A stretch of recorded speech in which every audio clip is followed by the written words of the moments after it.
Olá, estamos começando mais um episódio do Segundo Ouro Fino, o podcast da Ouro Fino Saúde Animal para falarmos sobre assuntos relacionados à gestão dos negócios, motivação de equipes, liderança, cultura organizacional.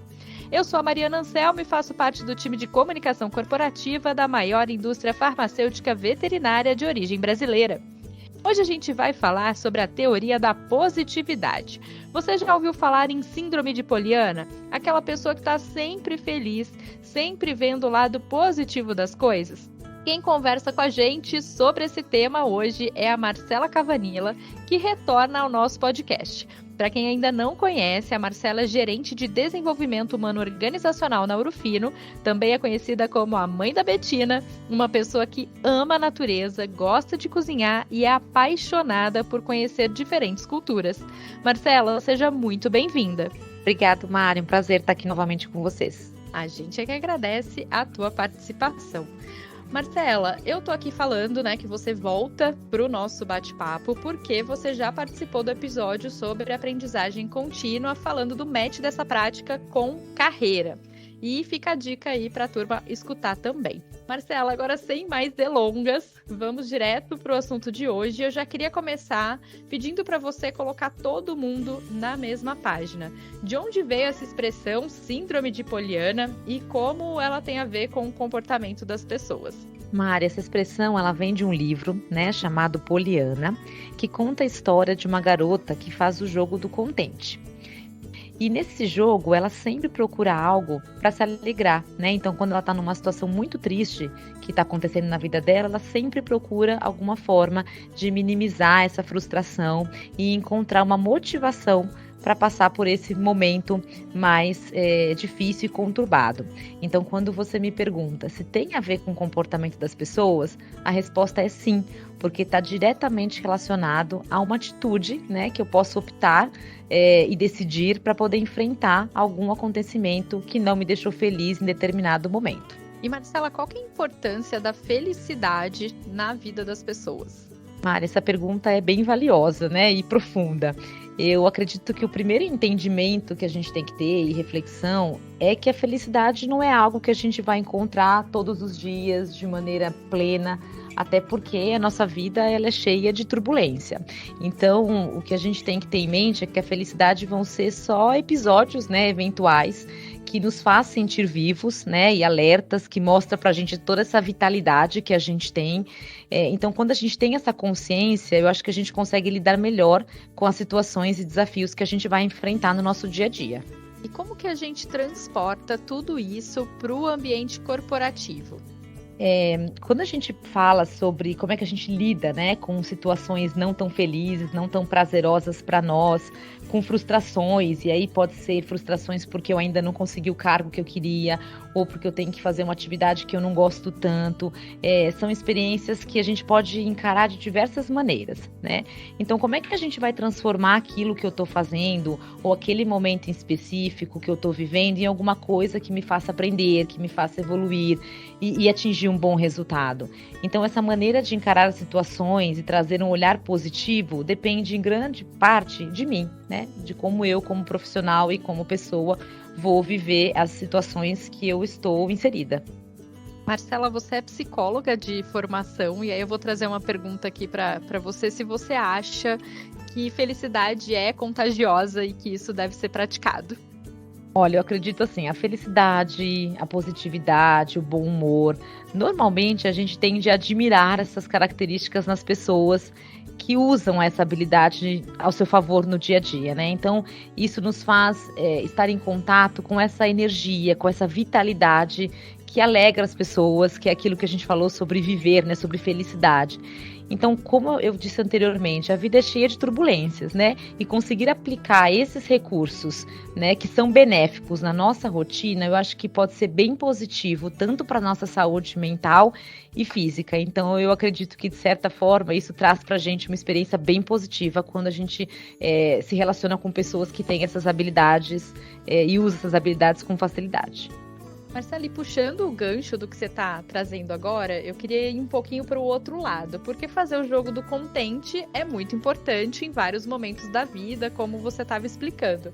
Mas também é preciso ter um equilíbrio, né? E eu queria saber, na tua visão, como equilibrar essa visão do lado meio cheio, meio vazio do copo é importante também para a gente estar em equilíbrio e conseguir realizar melhor as nossas atividades. Mas é um ótimo ponto, porque o jogo do contente nos permite esse olhar mais positivo para a situação e que nos estimula ao uso da empatia. Então, através desse olhar, a gente pode transformar um obstáculo em algo que pode gerar um novo conhecimento ou que pode me preparar para uma próxima situação semelhante. Mas um aspecto bem importante é a gente não deixar de considerar a realidade que a gente está vivendo. Então, que a gente consiga perceber esses aspectos da situação de maneira clara, que a gente consiga perceber os sentimentos que estão envolvidos, e aí seja de segurança, insegurança, de medo, porque isso nos permite evoluir e se auto-perceber. Então, é importante a gente considerar, né, que a vulnerabilidade é algo bastante sadio para o nosso crescimento e para a nossa vivência coletiva. Então, realmente, a gente precisa trazer esse equilíbrio, né? A gente pode usar o jogo do contente a nosso favor, mas a gente também precisa encarar a realidade da situação que a gente está vivendo e os nossos sentimentos envolvidos. Marcela, e aí qual que é a tua dica sobre a importância de reconhecer, de realmente abraçar esses momentos em que as coisas não estão 100% bem, ou pelo menos não estão bem na medida como a gente poderia gostar que elas estivessem? Eu acredito que a gente sendo um bom observador, né? Então, se a gente se autoconhecer, se a gente se vigiar constantemente, eu acredito que tudo isso nos permite identificar não somente o momento que eu estou inserido e os meus sentimentos, mas como eu posso fazer para passar por essa situação de uma maneira melhor. Então, buscar ajuda, falar das suas expectativas, reconhecer suas limitações, tudo isso nos coloca em contato com você mesmo, com as outras pessoas de maneira genuína, de maneira verdadeira. E aí, dessa forma, eu consigo melhor fluidez em tudo, né? Nas relações com essas pessoas, numa melhor comunicação e, com certeza, eu vou conseguir uma entrega dos meus resultados com uma melhor performance. Mas você trouxe agora uma questão que é das relações interpessoais, né? Porque tem um aspecto de a gente olhar para dentro e aí tudo do autoconhecimento envolvido, como você já trouxe aqui na tua fala, mas tem a nossa relação com o mundo. E aí, pensando até nas redes sociais, por exemplo, o mundo hoje ele traz uma série de exemplos de positividade, de perfeição, até num certo excesso, né? Muita gente compartilha só o que tem de bom. As outras pessoas acabam tendo uma visão parcial, né, de tudo que acontece, e isso também pode trazer uma certa desconexão, né? Então, aquilo, eu preciso ser assim, mas aí eu não sou e eu me frustro, então a gente acha esses momentos, né, na vida. Ou eu vou ser assim também e nada me abala, que aí é o outro extremismo de estar o tempo inteiro feliz. Como que você, lidando com o clima, com pessoas no trabalho, você enxerga esses dois cenários? Esse é um ponto que a gente tem refletido muito, né? Principalmente quando você traz a questão das redes sociais. Mas eu penso muito no quanto é importante a gente ter contato com pessoas de realidades diferentes das que estamos inseridas. E isso pode ser pessoas de outras áreas, de outras culturas, de outro país, até de outra empresa, alguém que faz alguma coisa de um jeito diferente do que eu faço. Eu acho que tudo isso vai nos permitir ter mais recursos para lidar com as situações de uma forma geral. Então, como você mesmo trouxe, a gente está vivendo um momento onde tudo parece igual, né? Eu tenho que fazer isso para poder fazer parte de um determinado grupo, por exemplo. E as redes sociais é o maior exemplo de como isso funciona.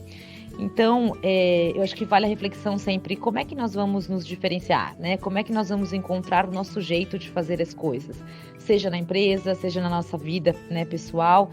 Então, acho que a gente precisa estar atento, né, a nós mesmos, ao mundo à nossa volta, ao outro, né, nos questionar sempre em relação às nossas atitudes, como é que a gente busca aprender novas coisas de diversas fontes, como é que a gente nos desafia. Então, eu acredito que tudo isso vai nos fortalecer para a gente lidar com essa realidade, que é uma realidade que veio para ficar. Marcele, para a gente encerrar, então eu peço aqui para você compartilhar com a gente a sua fórmula, a tua receita, para que cada um de nós que estamos aqui, né, te ouvindo, para quem está ouvindo a gente aqui no Segundo Ouro Fino hoje, possa assumir a poliana que há em cada um de nós de uma maneira equilibrada para atingir resultados sempre melhores e sempre superiores. A minha dica aqui, Mari, é que a gente sempre pode nos tornar pessoas melhores. Então, assim, para isso, sempre vai ser importante a gente estar atento, como eu comentei, sobre como a gente se comporta, quais são as nossas limitações, com as nossas fortalezas e como é que a gente pode transformar o que a gente vive e quem a gente é. Então, a minha dica seria: a gente sempre pode ser uma pessoa melhor. Marcele, quando a gente fala em ser uma versão melhor, né, da gente mesmo, qual que é a tua dica, qual que é a tua prática para que você seja uma pessoa melhor a cada dia? Mari, algo que eu tenho sempre exercitado, normalmente quando sempre tem uma situação mais desafiadora para vivenciar, e na verdade eu acabo fazendo isso em todas as minhas situações, mas sempre quando eu passo por uma situação mais desafiadora, eu sempre volto mentalmente naquilo que eu vivi, né? Então eu normalmente reflito sobre como é que eu me comportei, e será que eu podia ter feito aquilo de uma forma diferente? Então eu sempre faço uma retrospectiva, né? Eu sempre analiso a situação que eu acabei de passar e vejo se eu podia ter sido feito algo de uma forma diferente. Então esse é um exercício que eu acho que vai muito de encontro com o que eu falei sobre o vigiar. Então eu sempre tento me observar depois que a situação acabou de acontecer. Excelente, Marcela. Muito obrigada pela sua participação com a gente hoje. Mari, prazer. Muito obrigada, viu? E obrigada também pela sua companhia. Abraços e até o próximo episódio. Tchau, tchau!